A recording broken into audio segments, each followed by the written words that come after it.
Most students struggle with the same thing when writing research papers. Getting started. You open a blank document, stare at the screen, maybe write one sentence, delete it, then start Googling sources for hours. That's exactly the problem tools like Jenni AI are trying to solve.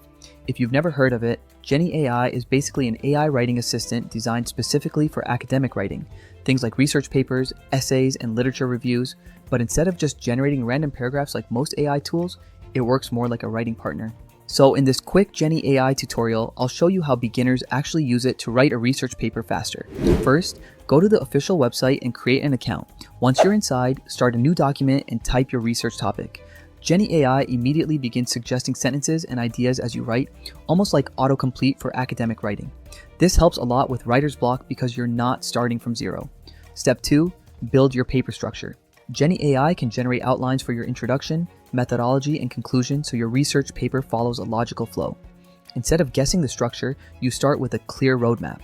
Step 3, add sources and citations. You can upload research papers or ask the AI to generate citations automatically in formats like APA, MLA, or Harvard. That saves a huge amount of time compared to manually formatting references.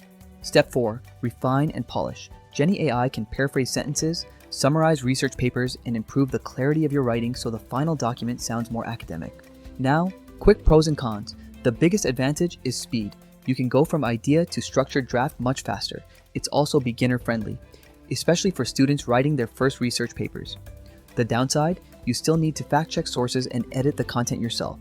AI should help your thinking, not replace it. So is Jenni AI worth it?